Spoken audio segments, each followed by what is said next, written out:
এবার হাইড্রোজেনে উড়বে বিমান, বদলে যাচ্ছে বিমান শিল্পের কারিগরি। প্রতি বছর বিশ্বজুড়ে যে পরিমাণ গ্রিন হাউস নির্গমন হয় তার প্রায় 3% জন্য দায়ী আকাশপথের বিমানের চলাচল। শতকরা হিসাবে সংখ্যাটা ছোট হলেও মোট পরিমাণ কিন্তু অনেক বড়। এই নির্গত সামান্য 3% গ্রিন হাউস গ্যাসের পরিমাণ প্রায় 1 বিলিয়ন মেট্রিক টন।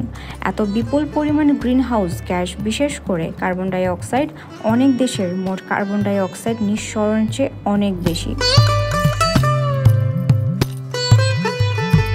যদি গড়ে একটি প্লেন প্রতি মাইল উঠতে প্রায় 24 কেজি কার্বন ডাই অক্সাইড নিঃসরণ করে, একটি বাসের মাইল প্রতি কার্বন নিঃসরণের 100 গুণ এটি।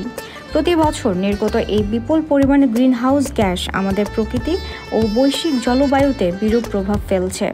এর ফলে বহুদিন ধরেই অ্যাভিয়েশন ইন্ডাস্ট্রি বা বিমান চলাচল শিল্প জ্বালানির বিকল্প খুঁজে চলছে।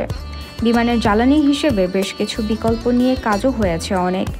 আপাতত দৃষ্টিতে সবচেয়ে সম্ভাবনাময় বিমান চালিকা প্রযুক্তি হল হাইড্রোজেন ফুয়েল সেল। গত কয়েক দশকে হাইড্রোজেন কাজে লাগিয়ে বহুবার বিমান উড়ানোর চেষ্টা হলেও তা অধিকাংশ ক্ষেত্রেই তেমন ফলপ্রসূ হয়নি। 2021 সালে প্রথমবারের মতো হাইড্রোজেন ফুয়েল সেল দিয়ে একটি বিমান উড়ানোর চেষ্টা করা হয়, তবে এতে বেশ কিছু জটিলতাও দেখা গিয়েছে।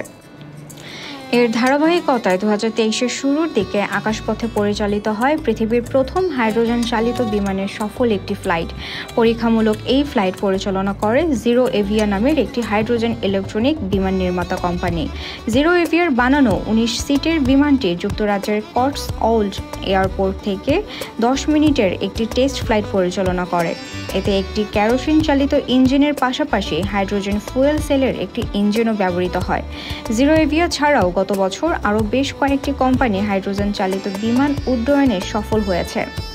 জিরো এভিয়ার পরীক্ষামূলক ফ্লাইটের কয়েক মাসের ইউনিভার্সাল হাইড্রোজেন নামে আরেকটি প্রতিষ্ঠান যুক্তরাষ্ট্রের পশ্চিম উপকূল দিয়ে প্রায় 15 মিনিটের একটি পরীক্ষামূলক ফ্লাইট পরিচালনা করে।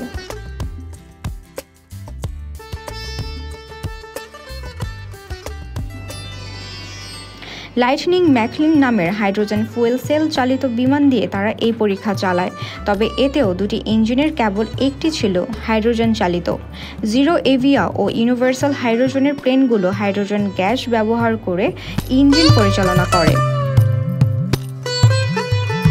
ফলে এই ধরনের হাইড্রোজেন ইলেকট্রিক ইঞ্জিনগুলো কেবল স্বল্প দূরত্বের ফ্লাইটে ব্যবহারোপযোগী।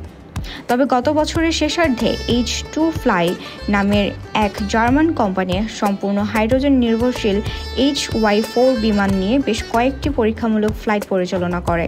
এর মধ্যে একটি ফ্লাইট 3 ঘন্টারও বেশি সময় ধরে হাইড্রোজেন ইলেকট্রিক সিস্টেমের সাহায্যে আকাশে উড়ন্ত অবস্থায় ছিল। এসব কারণে জিরো এভিয়া ও ইউনিভার্সাল হাইড্রোজেন আগামী বছরের মধ্যেই হাইড্রোজেন চালিত কমার্শিয়াল ফ্লাইট চালু করার প্রস্তুতি নিতে শুরু করেছে। পাশাপাশি কোম্পানি দুটি তাদের বিমানে গ্যাসীয় হাইড্রোজেনের বদলে তরল হাইড্রোজেন ব্যবহারের চিন্তাও করছে। বোয়িং ও এয়ারবাসের মতো বড় বড় বিমান নির্মাতা প্রতিষ্ঠানও তাদের বৃহদাকার কমার্শিয়াল বিমানের জন্য হাইড্রোজেন ইঞ্জিন নিয়ে কাজ করছে। এয়ারবাস ইতিমধ্যে কয়েকটি হাইড্রোজেন চালিত বিমানের কনসেপ্ট দিয়ে কাজ শুরু করেছে। আপাতত স্বল্প দূরত্বের ছোট ছোট ফ্লাইটে ও আংশিক রূপে বিমানগুলোতে জ্বালানি হিসেবে হাইড্রোজেন ব্যবহার হলেও খুব শীঘ্রই হাইড্রোজেন চালিত বিমানই হবে অ্যাভিয়েশনের ভবিষ্যৎ। কমে আসবে গ্রিন হাউস গ্যাস নিঃসরণ ও গ্লোবাল ওয়ার্মিংয়ের এভিয়েশন শিল্পের ভূমিকা। এই সব সম্ভব হবে গত বছরের সেই 10 মিনিটের সফল টেস্ট ফ্লাইটের কারণে।